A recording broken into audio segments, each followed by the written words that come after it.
son chagrin, dans sa douleur.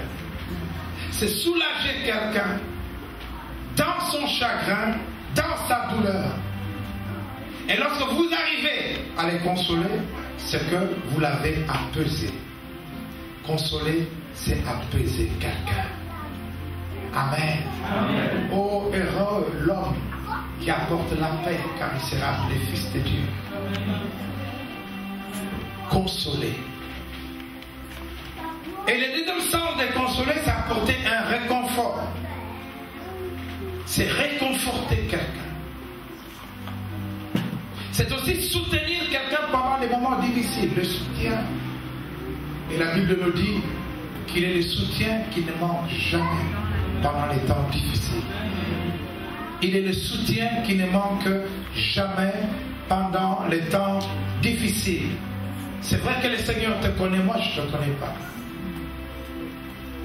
C'est la 4e fois que je reviens en Europe, je dis Seigneur, quel est le message pour tes enfants? Allez consoler mon peuple. Le cœur est brisé. Amen. Amen. Dieu connaît quel est ton problème. Et c'est une urgence qu'on te console. Peut-être tu as déjà pris quelques décisions dans ton cœur. Si je ne vois pas clair, alors j'agis. Parce que tu n'as trouvé personne pour te consoler. Et la Bible dit, il te consolera à Jérusalem, là où tu es. N'essaie pas de vouloir fuir ton frère. N'essaie pas vouloir, ne change pas de camp. Tu crois que tu trouveras la solution ailleurs en changeant de femme, en changeant de mari, en changeant de ville. Mais là où tu es, la consolation te trouvera à Jérusalem. D'abord à Jérusalem, en Judée, et puis là où tu es.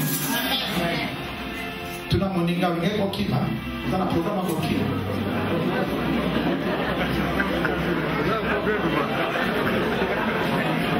Amen. À ta vie sur la moque, les gens sont prêts à fuir. T'es moqué, baby. Et dans la vie sur la kawana pour pas la vie. Kawana pour consoler. Là où tu es, il est plus qu'une mère. Il frappe, mais il essuie les larmes lui-même. Vous savez que lorsqu'une mère a frappé son enfant ou un père, quelle que soit la raison, lorsque l'enfant pleure beaucoup, la mère revient. Et si, ne pleure plus, Dieu c'est ça aussi. Amen. Amen. Il y a un temps pour tout. C'est vrai que tu avais désobéi quelque chose, quelque malheur est arrivé. Et Dieu a trouvé que Israël a beaucoup souffert. Il a donné l'ordre de consoler, consoler. Car Dieu ne veut pas voir une tristesse excessive. Amen. Amen. Vous savez, j'ai été émerveillé devant, c'est la venue du 31 décembre. Au numéro 3, je me trouvais en regardant le jet d'eau. J'ai vu quelqu'un, un handicapé, je ne vois plus le nom de sa maladie, eczémaire ou quoi, mais sur un petit vélo, mal formé, mais il souriait en regardant le jet d'eau. Je dis, oh, il y a aussi de la joie, quelle que soit la condition dans laquelle on se trouve. Dieu peut donner de la joie. Amen. Ne dis pas, il veut te consoler ce matin. Amen. Acclamons le Seigneur. Bien-aimé, consoler quelqu'un, c'est encourager une personne. C'est le fortifier. Combien les parents découragent les enfants? La Bible ne dit-elle pas, n'attristez pas vos enfants, ne les attristez pas, encouragez-les. Tu as échoué, ok, la prochaine fois tu feras mieux, allez, courage, c'est pas la fin de la vie, allez, courage. On a beaucoup fait. Bon, quel est le Amen. Non, nous devons savoir encourager les gens. Amen. Amen. Oh, combien de fois j'ai vu à mon cabinet de consultation des cas désespérés. Docteur, qu'est-ce que tu penses? Le Seigneur m'a dit, lui qui sait rien, c'est pas grave, Dieu avec toi. Mais c'est grave, non, Dieu avec toi. Si je ne peux rien, le médecin soigne, mais c'est Dieu qui guérit. Alors fortifie-toi, prends courage. Amen. Ne te baptisez pas. Et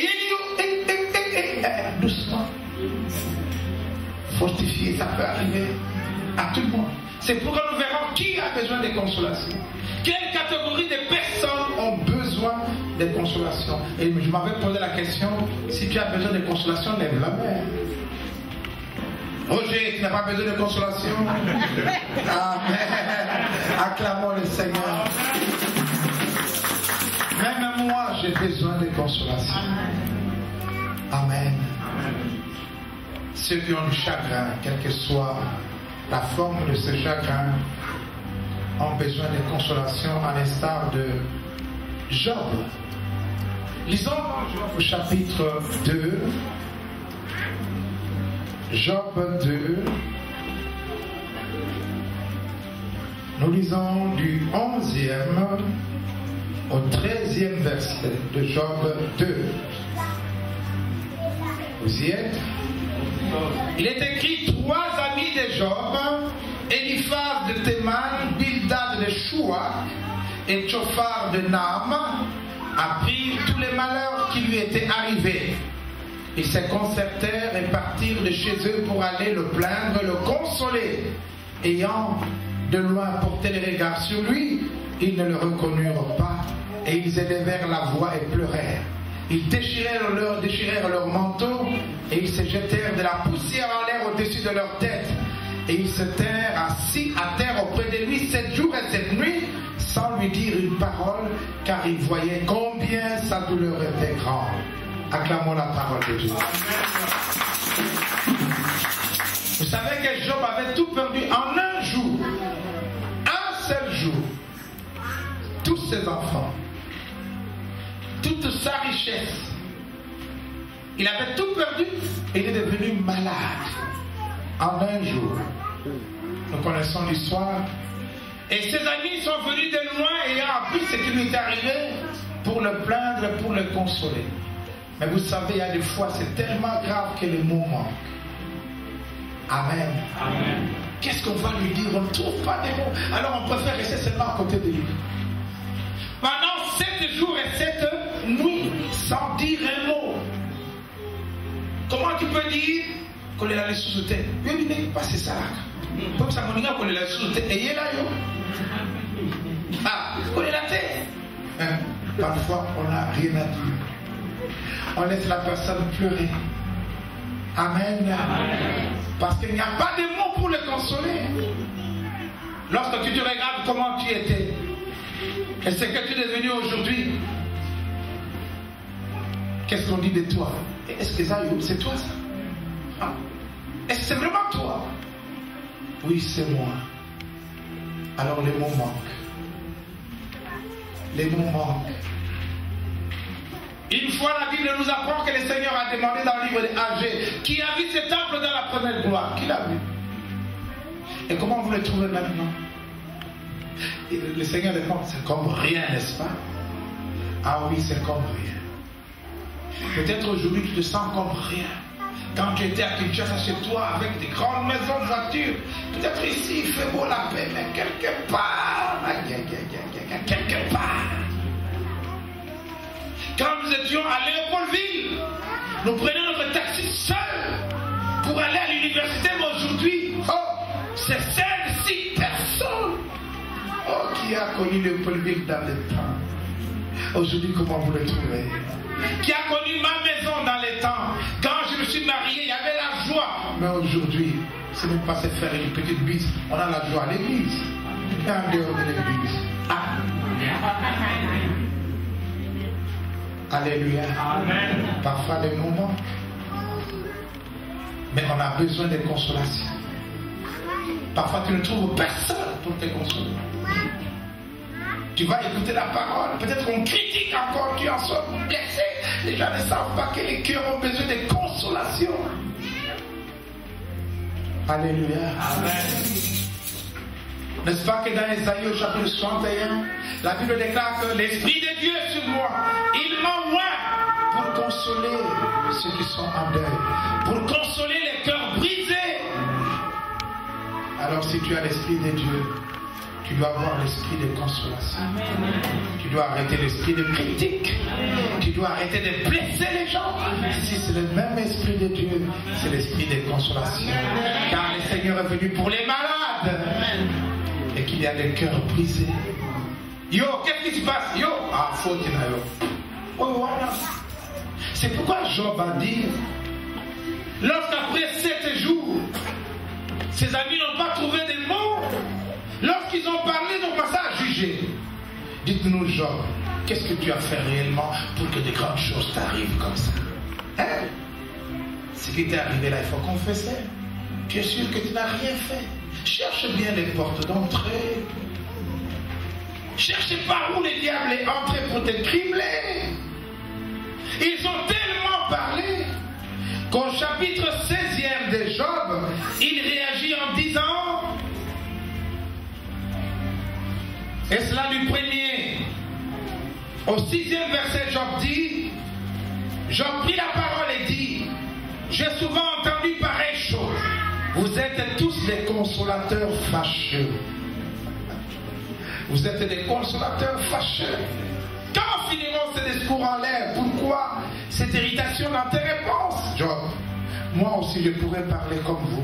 Si vous étiez à ma place, je vous accablerai des paroles, je secouerai sur vous la tête, je vous fortifierai de la bouche, je remuerai les lèvres pour vous soulager.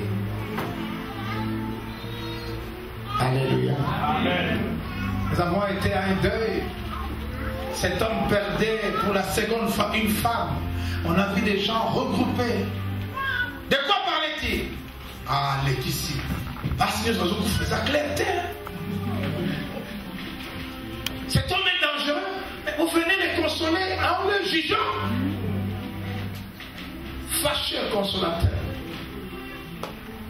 Alléluia. Amen. Job a dit, si vous étiez à ma place, moi je parlerai, je dirai des paroles qui allaient vous soulager.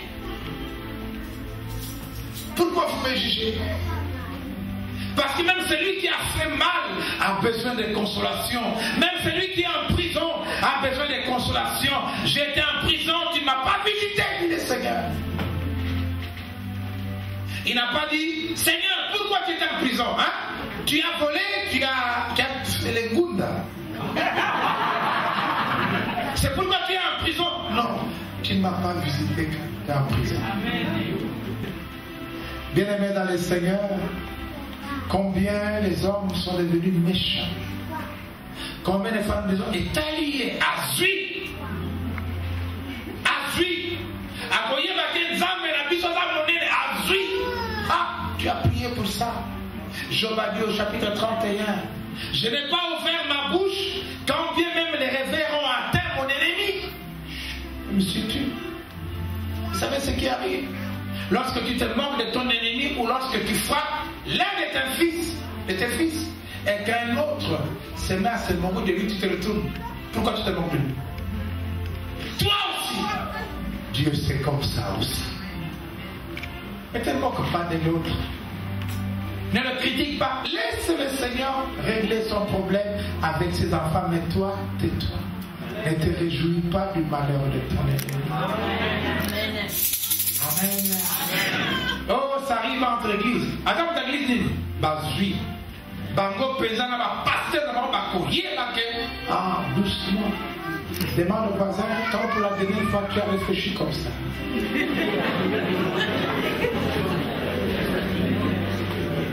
Acclamons le Seigneur. Bien-aimés dans le Seigneur, ceux qui ont des cœurs troublés, comme ce qui est écrit dans le psaume 71. Le psaume 71, au verset 20e,